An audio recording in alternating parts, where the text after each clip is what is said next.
Johnson, and I'm an assistant director of graduate admissions here at Rensselaer Polytechnic Institute. Today, we will be having a little bit of a panel discussion, question and answer with the computer science department. Give you a chance to learn a little bit more about the department, the requirements for the department, and things of that nature. If you have questions, I do ask that you put them in the chat box because we will be able to keep track of the questions and uh, ask questions of the panelists. I will introduce the panelists a little bit later when we get to the Q&A part, but first I'm going to share my screen and do a quick little bit of an overview of Rensselaer Polytechnic Institute and the computer science department.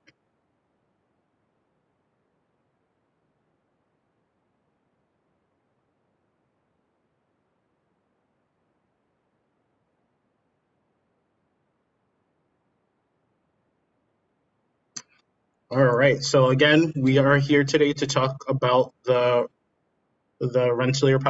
Rensselaer's computer science department. So a little bit about Rensselaer. We were founded in 1824 by Stephen Van Rensselaer. And really the purpose of Rensselaer Polytechnic Institute is just to instruct students and really prepare them for anything in life, whether it be teaching, a job, research. But our main focus, of course, is in STEM and in research. We are the first institute.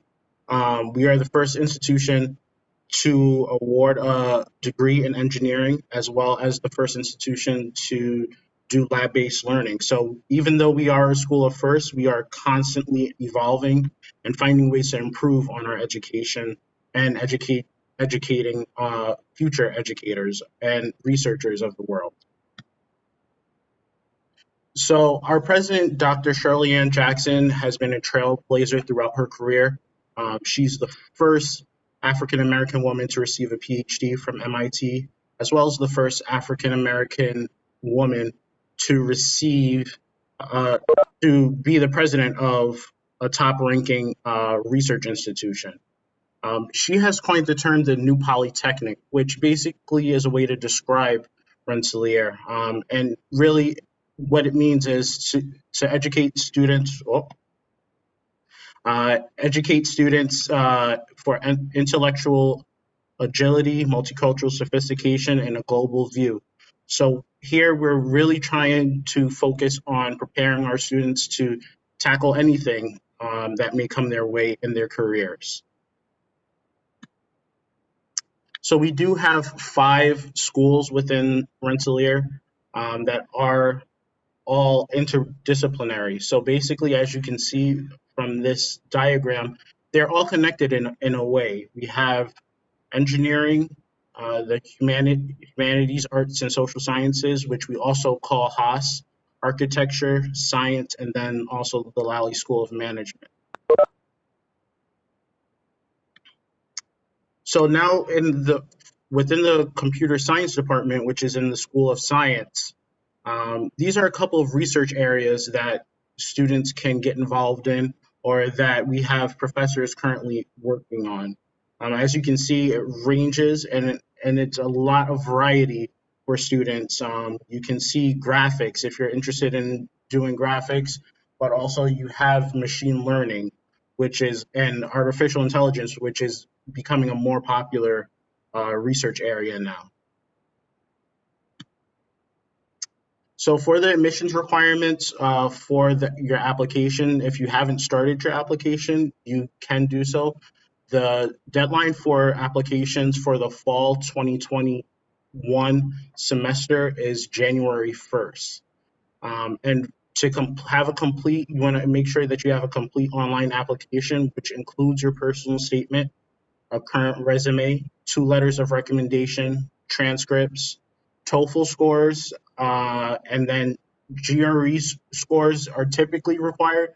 But this year, for the summer and fall 2021, we are making GRE scores optional. So you do not have to send GRE scores. However, if you wish to send them, you can send them.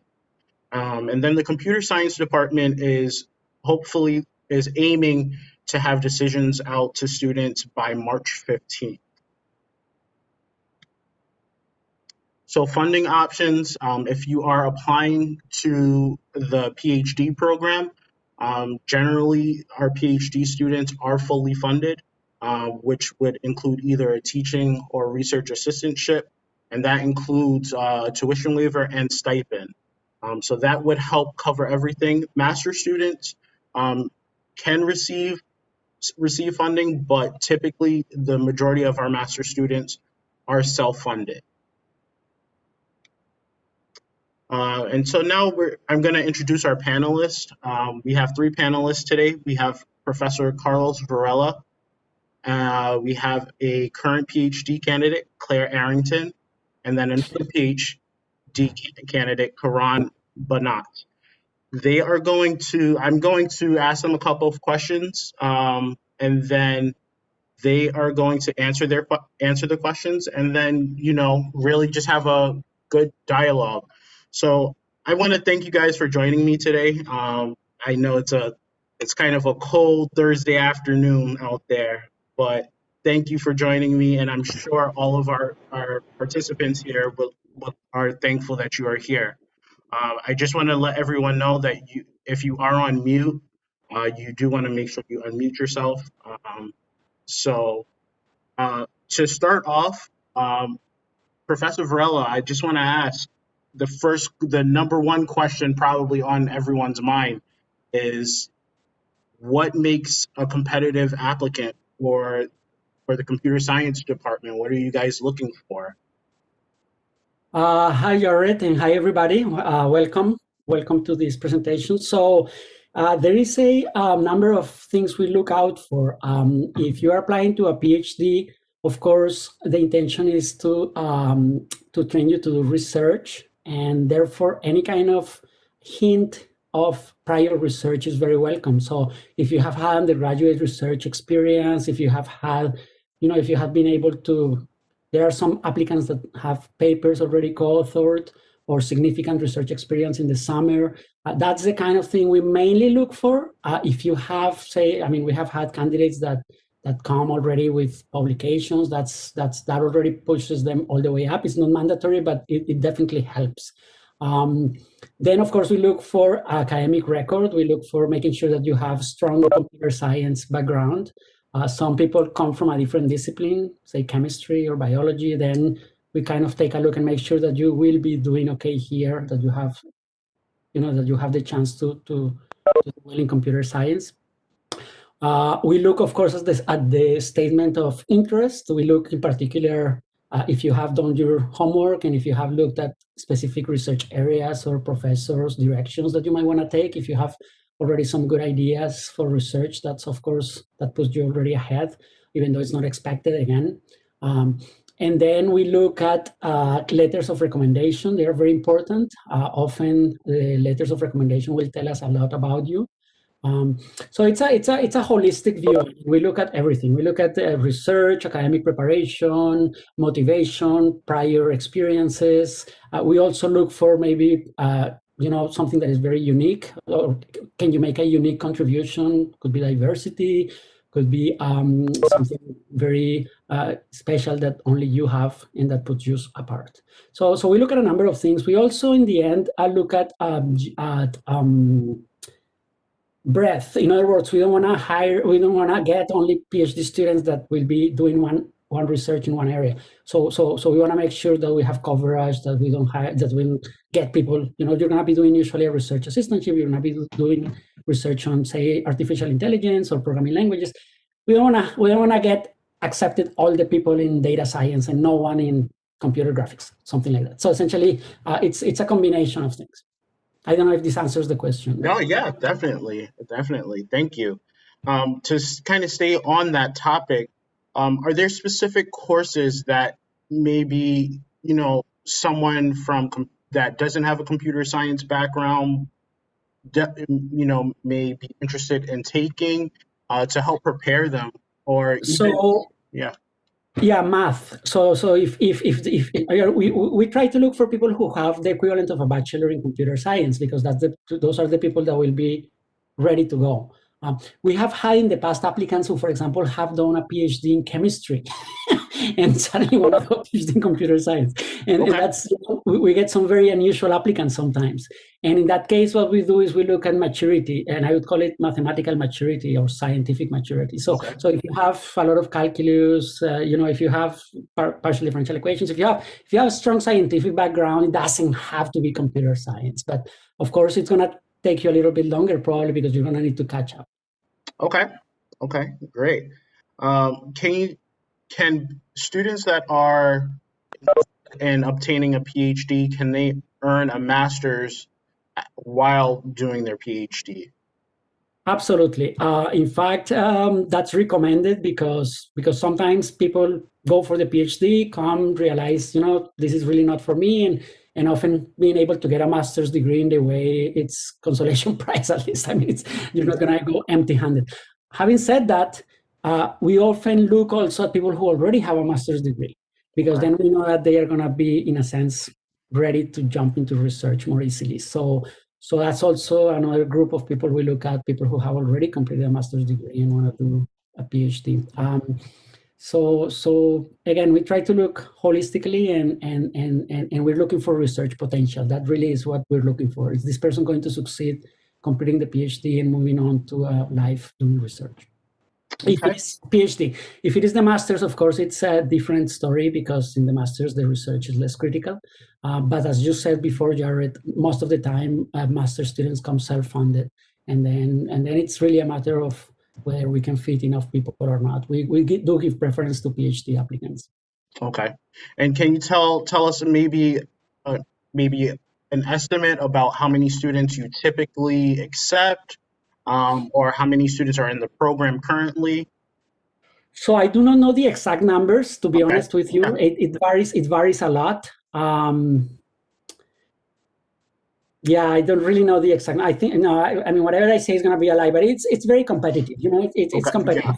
So let me just throw a number out there. Let's say we get between 300 and 500 applicants, or Hmm. something around there, and we may be able to accept. I don't know. Maybe depends on the semester and so on, but maybe 25, 30 students or so. Okay. Yeah. That's really So competitive. it's very competitive. Yeah. Okay. Great. So I do want to make sure that we hear from our current graduate students as well. I have a couple of questions for you guys as well. Can you guys, and even you, Professor Varela, can you talk, what made you guys choose Rensselaer to work here, to learn here?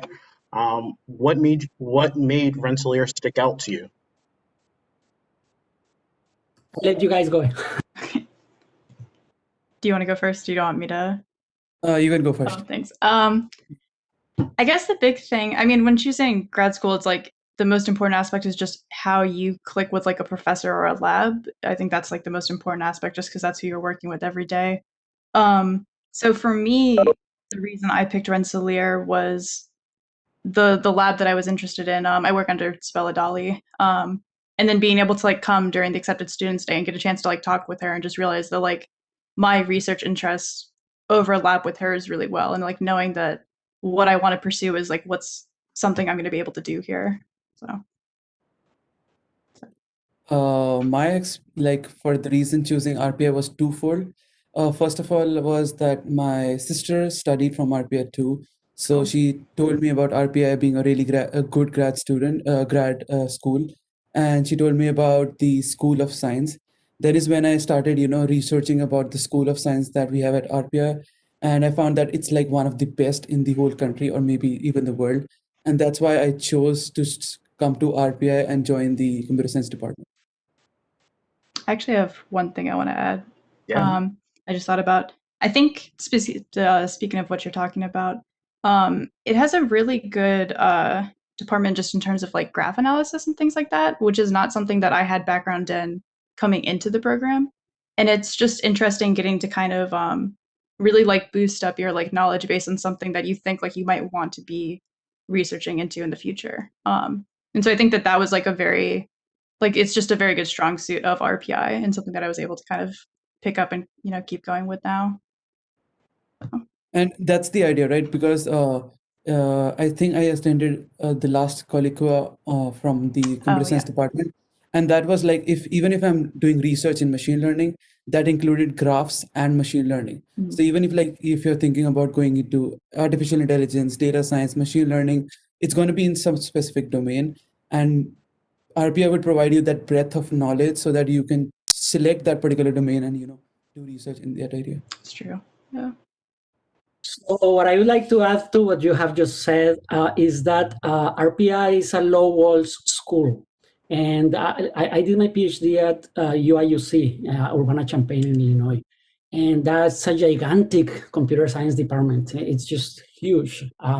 And the walls there are pretty high. You don't see as many collaborations. One thing that is very nice here at RPI is that because it's small enough, you actually get to see collaborations. I have collaborated with people in astronomy. I'm collaborating with people in mechanical, aeronautical, and nuclear engineering. You see all these cross-disciplinary activities going all the time. So that's a really, really interesting, unique, in a sense, feature of an environment like RPI that large universities do not really provide. That's a very Uh, good point. I completely agree. So when I first joined RPI in my first semester, I actually worked. I'm a computer science graduate, but I worked with someone in the environment department, and we completed a project and even published a paper together. So I think that actually skills to actually being practical. Yeah, Claire, did you? I think you had maybe wanted to add something. I mean, honestly, just on that exact same point, I went to a smaller like school during my undergrad as well, and so being able to kind of keep with that environment but still get like all of the research benefit of that, I think is really interesting. Because you do hear sometimes of like grad school or anything being kind of like an isolating experience, and it definitely can be at times. But I think just having like the smaller department really helps with that. Of like you can kind of talk with everybody, and you can like kind of keep in touch with different people depending, regardless of like what domain you're in, which I think is nice. All right, thank you. So Claire and Karan, can you kind of just talk a little bit about your experiences of being a student at Rensselaer? What is it like? What are some of the things that you're into? If you're not teaching or doing research. Okay, I can go first. I guess there's a lot to that.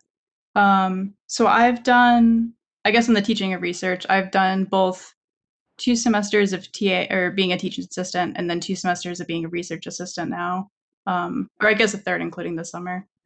And I think that it's in terms of teaching assistant, it's a little bit like different than I expected. It's quite fun though, I guess. I did CS1, so that was like a little bit easier of like, you kind of just are helping people like just very start of like doing their computer science journey. And then I'm doing databases currently, which is a lot different of like teaching students who are already like maybe juniors or seniors. And then I don't know if Karan wants to go back and forth. I don't want to like talk forever on something. You talked about TA. Mhm. So right when I started, I was started as a research assistant. Sure. I have never had a chance to be a TA, but Ah. probably because of the circumstances, I might in the future, or if I want to try something like that.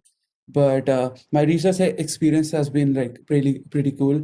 I have a great experience with my advisor, and she guides me in a lot of good things. We do research in specific areas which I like, which she likes, and it's a really good experience. And apart from that, from the non-academic side, I would say that RPA has like a lot of things to offer. There are several clubs. There are a number of things that you can do. A couple of things that I personally do is there's the Mueller Center where you can just go and access their services. You can do Zumba or do yoga, or I personally go to the gym, but you can do all those things. In the first semester itself, I took this particular program which is called the leadership program, where we 30 students from different backgrounds just joined to one room, and we met with different leaders. We interacted with one another, and it was a good experience, coming from a country like India, coming to a new country and being able to interact with so many people. So it was a really good experience, and currently things are going on. That's cool. Claire, did you want to add anything? I know Um, you talked about being a teaching assistant. I didn't know if you wanted to add yeah. anything else. Yeah, I can add for my time being like a research assistant. Yeah, I've really actually enjoyed my time doing like research at the moment. I work in like a kind of a small knit lab. Um, so we have about 3 or 4 students, although a couple have graduated now. And I think it's nice being in an environment of just being able to kind of, chat casually about like what research you're doing or what you're interested in, and being able to like kind of collaborate in that way. I have just started doing research. I'm not too far into the process, um, but it's been kind of interesting on that. I don't know if we want to talk about what research we do Yeah, yet, or we'll go okay. right into it because that was going to be the next question. Okay, cool. Yeah, so I do predominantly research in natural language processing, although it overlaps with a couple different things. So of course, there's machine learning that's thrown into that, as well as kind of some social analysis. So we do a lot of looking into like fake news, and how people kind of, what's the thought process behind someone determining, oh, if this article is like fake or not. I also do some work into, or that's what I'm starting to do, is work on the field called like word sense disambiguation, which is trying to determine like what a word is being, like what is the meaning of a word in context. And so you can kind of determine like what somebody's trying to say in different areas. Okay. And so it's honestly a lot of fun, of course. I mean, I guess I wouldn't do it if I didn't think that. But so it's nice being able to collaborate. I guess mainly I collaborate with people in the business department in Okay. terms of like reaching outside of computer science. That's great. How about you, Karan? Sounds pretty, yeah, it sounds pretty cool what Claire is doing right now.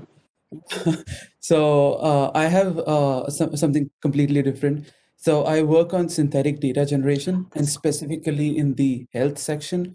So a brief description would be that, most of the people don't want their information to be revealed anywhere to anyone, especially their health information. So the idea that we are working on is like, how can we make sure that we can release some data so that it's not affecting anybody's privacy, but people can still do research on it. So if tomorrow we want to research how the COVID is spreading, we could just generate synthetic data from the whole collection of millions of cases that we have had and find out like exactly what we did without impairing anybody's privacy. So that's like the main target that we are working on. But we have to still like I'm still figuring out like what specific thing in synthetic data generation I want to work on. But it's the second year, so I think I do have a few Right. years to go. Yeah. That's really cool. Professor Varela, are you involved in any research that you can share with us? Absolutely. I have 2 current active grants. One is with the Air Force Office of Scientific Research in collaboration with Professor Kopsaftopoulos in the Aeronautical Aerospace Engineering Department. And then another grant with the National Science Foundation with my colleague Stacy Patterson. And in the first grant, we are looking at the idea of embedding sensors inside aircraft wings. So we are trying to understand how to infer the state of an airplane in a way that is better than current practice. There have been a number of accidents, airplane accidents happening because, for example, sensors iced. The Air France 447 accident happened because the pitot tubes iced and then the airspeed was incorrect. And that led to a chain of events that eventually caused the plane to fall into the Atlantic Ocean. And the initial cause of the accident, in a sense, was this sensor failure. There is also, of course, the Boeing 737 MAX 8 airplane accidents that have been in the news in the past couple of years, where the angle of attack sensor was incorrect, and that caused the MCAS system to put the nose down, and again, 2 more accidents. So there have been a number of accidents because of sensor failures, and what we're trying to do there is to have the wing behave a little bit more like the skin of a person, in a sense, where you have many sensors, and the idea is, can you interpret the data coming from this sensor network in such a way that you can more accurately tell the state of the aircraft, whether it is going to stall or whether it's in a flutter condition or others. For that, we need to develop stochastic models. We need to understand It's a lot of data, it's streaming, so we need to have the ability to filter the data close to the edge. So here, edge in cloud computing comes to bear. We are looking at a number of interesting directions also in that area. And that also connects with my colleague Stacy Patterson's work, where we are doing what we call an Internet of Airplanes. So just like you could have a smart wing that helps you create a smart plane, the question is, can you create also a smart airspace where the planes will talk to each other, and then that will help things like urban air mobility scenarios where you will have Uber copters carrying people and drones carrying pizzas over Manhattan. How do you collaborate in a decentralized way among these aircraft? How do you reach consensus? So we're looking at distributed algorithms that can be formally verified so that you know that they're going to behave correctly and that people will be safe. So those are the main projects I have. Of course, I've been at RPI for 20 years, so I have a lot of prior work as well. And all the publications are on my website, so you're welcome to look at them and see what the group is doing at the moment. Okay, thank you. So Karan and Claire, can you guys talk a little bit about the work-life balance? You know, how do you manage being a grad student with also just your daily lives and outside work? Claire, you can go. Okay. So it's definitely a bit busier than my undergrad, I would say for sure. I think it's really important to define for yourself like what time you are going to work and what time you aren't going to work. Because honestly, if you decide just to, work endlessly, it just makes you more unproductive like the rest of the time when you're trying to constantly do stuff. So I'd say it's not bad in the sense of like if as long as you're giving yourself kind of that structure of like I'm going to take off some days for the weekend or I'm going to take off time, on the evenings and things like that. Like this semester is especially kind of crazy because it's like, between TAing and trying to do some like research stuff and then taking classes, it can get a bit like overwhelming at times, but I think it's just important to, talk to other people about like being stressed if you're kind of experiencing all of that. So it's kind of a thing of just meeting yourself when you need to. Okay. Yeah, I think Claire made a really good point. The fact is, like, if you want to do research, you can do it 24 hours, 7 days a week. So there's like no stopping to it because it's your work and you really want to do it. But it's really important to, define the time that you spend TAing or doing research or on your courses or whatever you feel like. So what I tend to do is like I spend most of my time doing work for the college, including TA or research or anything that's mainly in the scope during the daytime. And in the evening, I do get time to spend with my friends or over the weekend, go out with them, travel to a nearby place, which is like a 1 or 2 day trip. The COVID has, impacted this a lot. It's difficult to have a work-life balance when you're just sitting at home and when you're watching Netflix on one tab and trying to work on the other. So it's obviously very tough, but the important thing is if you find the right balance, you can surely do really, really well. And you'll never struggle with the fact that you don't have enough time to do your work or enough time to spend with your friends. So I would say like just finalize it at one point and keep following it, and you won't feel stress at all. I have just two comments quickly. Yeah. The one of like trying to both have fun and still do work at the same time is something that I've not gotten over. I still try to do that. So that is, there's always room to improve, I guess. And I guess the other thing too is like you were saying, kind of. Oh, there's a question.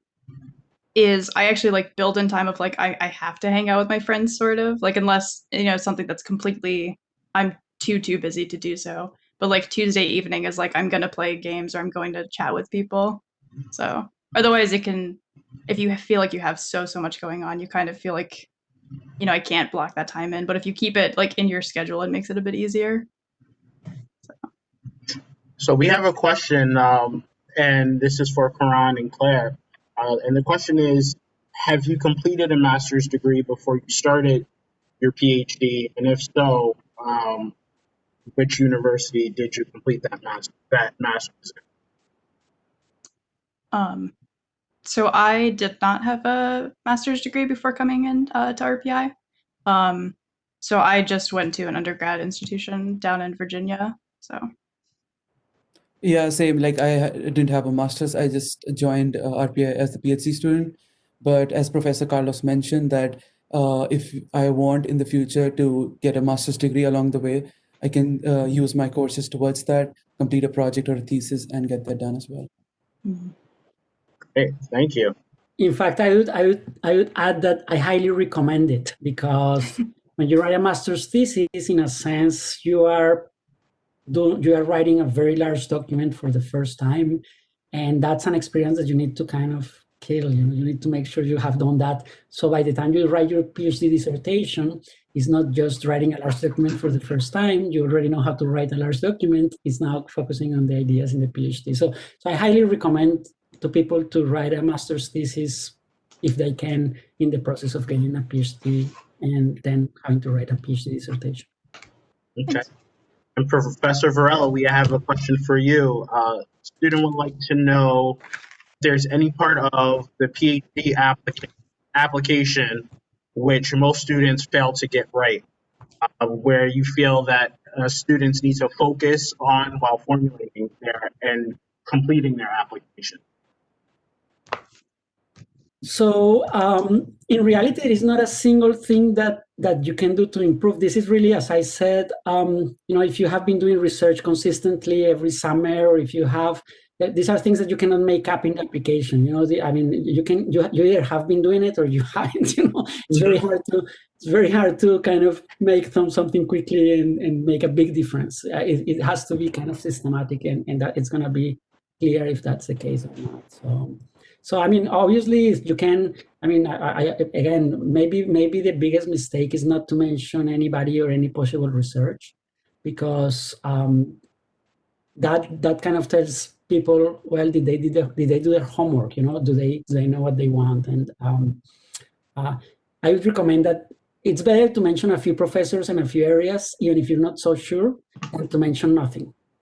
That's something I would say. But of course, to do that, you need to do a little bit of research and see what people are doing and so on. So if you're applying to 50 schools, probably you cannot do that for every school. But again, if you have done your homework and the more you know what you want to do, that often you can see that in the statement of purpose. So that's what I would recommend if you really want to come to RPI, to make sure you address that. Okay. So, and this is a question for Professor Varela, Karan, and Claire.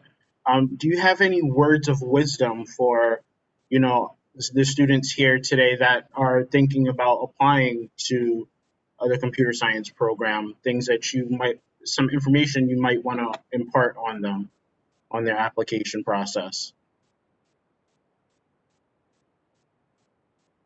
So again, I would say that if you have a chance to get any research experience, that's going to really bring your application to the top. If you have a chance to co-author a paper, I mean, that's the kind of thing that that's the kind of thing that really makes a big difference. Of course, academic preparation, doing well in your courses, you don't want to have failing courses and so on in the transcript. So, as I said, I don't think there is one thing in particular. It's really the whole background that we look at. That's what I would say. Claire, Karan, do you have anything? Yeah, I'm trying to think. I guess one small thing that I have is definitely look at, like, when you're looking at professors, just because they might be labeled under certain categories of what research they do, I would definitely suggest looking at what they're currently publishing, in the last couple of years especially, because a lot of professors, I mean, they've been working for so long that they have such a breadth of what they've done, but it might be they've changed kind of their focus, or they're gearing towards something else nowadays. Like my professor or my advisor, she kind of has a background in databases as well as information type work, but now it's kind of changed a bit. And I didn't realize initially when I was first looking into her that that's kind of where she was going. And I've seen that for other schools too when I was doing my applications of oh, I thought maybe this was a good lab, but I realized there's a better fit because they've kind of changed their focus. So I think that's a really big thing. So I'd say, like, as Professor Carlos mentioned, my basic is that if you did any research related work, even if like not research, but help someone out or did something that you were somehow involved with research, you should mention that in your statement of purpose. And the second thing is make sure you're like, I think this helped a lot in me for my application, that your letters of recommendations are quite genuine and they are with someone that you actually worked with them. For example, out of the 3 applications, 2 of the applications were as someone that I spent like over more than a year with. So they had good experience of how I work, what I do, and they were actually able to write the genuine way I worked. So that's, I think, is going to go a long way in your application. That's true. Great, thank you. Professor Varela, is there a dedicated group for research in cybersecurity, do you know, in the computer science department? Yeah, so there is a couple I can think of. Professor Anna Milanova, she has worked on looking at Android applications, doing static analysis of programs in Android applications to look at privacy leaks, when you write your social security number and so on. And then Professor Bullen Jenner has also researched on cybersecurity. Those are 2 that come to my mind, but I'm sure there are more. Okay, great. There's a question, does the admissions committee consider a master thesis if it's unpublished? So the master's thesis is usually signed by an advisor or by a committee, and if it is finished, usually it is essentially a publication. It differs from peer-reviewed publications like journals, conferences, workshops, in that there is not a peer group that is looking at the work. But usually the advisor, in a sense, is trusted to sign the thesis only if it is of high quality. So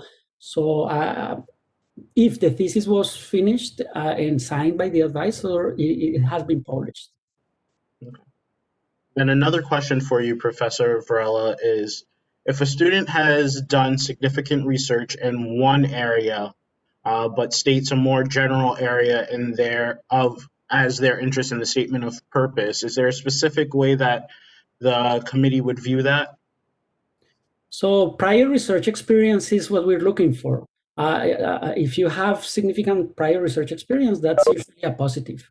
Doesn't have to be exactly in the same field that you're gonna work on. In fact, I would say most people switch fields when they come. They don't really know what they are gonna do, and they come and they start looking at what professors are doing. And so I would say that we are not looking for research in a specific area. We're looking for research experience.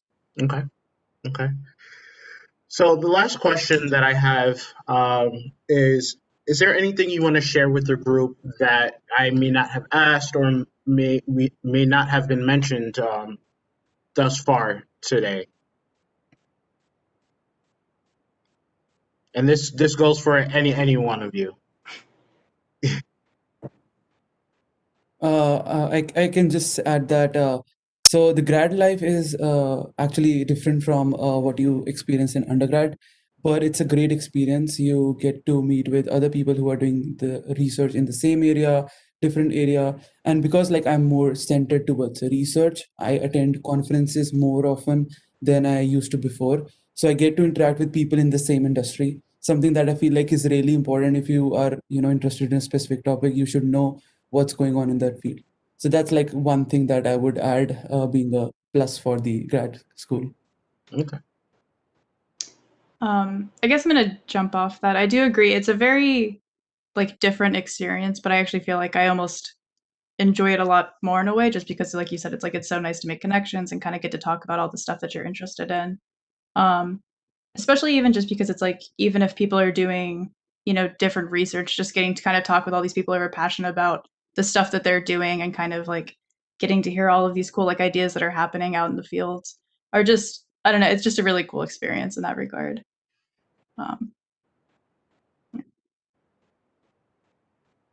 Yeah, so I would ask everybody to think, if you are planning to apply to a PhD, why do you want to do a PhD and what do you want to do after? do you see yourself doing research for the rest of your life? Because that's what a PhD is all about. You're being trained to do research, maybe to be a professor, maybe to research in a government lab or in an industrial lab. If you don't see yourself doing research in your life, maybe a PhD is not for you. I mean, that's something you should really, really think carefully about. And if you do like doing research, essentially you will not feel like it's work. You do it Saturday, you do it Sunday, you do it every day, and it's okay because that's what you want to do anyway. So in a sense, there has to be a passion towards the field and towards the research, towards what you want to do. Because I think if you don't have that passion, if you don't have that genuine interest in doing research, it's very likely that you're not going to succeed. It's hard enough in a sense that you have to be that committed and motivated and disciplined to be able to succeed. So I mean, I invite you to question it, because sometimes people don't really know why they want to do a PhD, and they realize, oops, maybe research is not for me after all. So think about it. Sometimes it's an important question to ask yourself. So we have another question. Does the length of the PhD change if a student enters with a master's degree already? Yeah, so usually a master's degree is obtained in the first year and a half to 2 years of a PhD, and a PhD usually is 4 to 5 years. So if people come with a master's degree in computer science, usually that's going to diminish the time maybe by 1.5 to 2 years. But if the master's is in a different area, say chemistry or biology, then it may not necessarily reduce the time. And then the PhD itself sometimes is 4 or 5, sometimes it's 6, sometimes it's 7 years. I mean, it really, the goal of a PhD is to advance the state of the art, and it is not really measured by time, but by accomplishments, by being able to advance the state of the art, publish in peer-reviewed venues, and have a committee of professors approve of the work. So it goes through steps, but there is not a fixed time. I think that's also something that many people get confused about, because bachelor's degree or a master's degree usually have a very fixed kind of length of duration. The PhD is not like that. So you could do a PhD in 3 years after a master's degree, but it could also take you 5 years. I mean, it really depends on how fast you go. And it doesn't really have a time limit as much as have you accomplished something that is significant and that moves the state of the art forward. Are there any other questions that people may have for the panel today?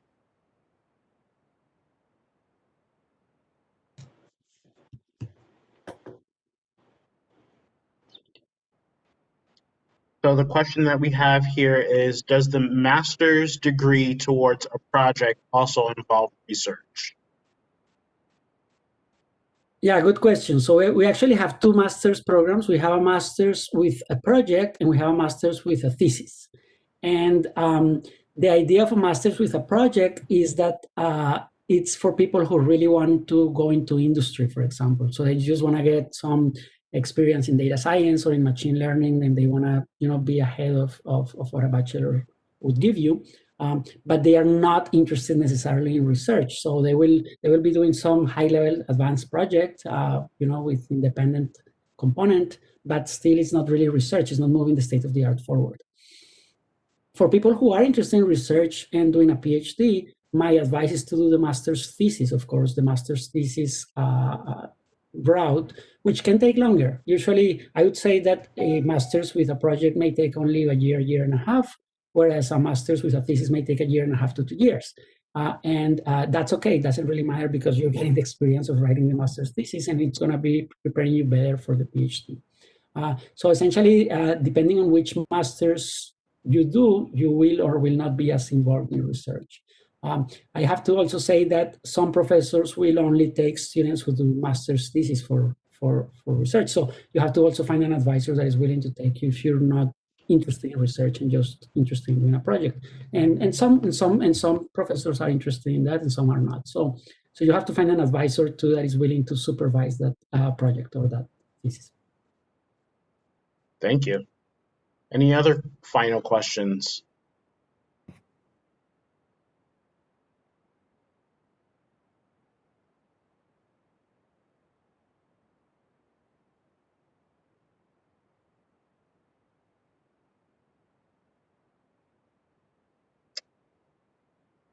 Doesn't look like it. So with that, I want to thank everyone for joining us today. Thank you to Professor Varela, Coran, and Claire for joining us and being part of this panel and telling us a little bit about the computer science department and what students can expect. And then I want to thank the participants today for your questions. Thank you for being a part of this. And if you have any questions, please feel free to email us. If you have any questions about the application process, you can email us at gradadmissions@rpi.edu. And we look forward to hearing from you guys. And everyone take care and have a great evening. Thank you. Thank you, Jared. Thank you, Claire and Karen. Thank you, everybody. Yeah, thanks everyone. Thank you.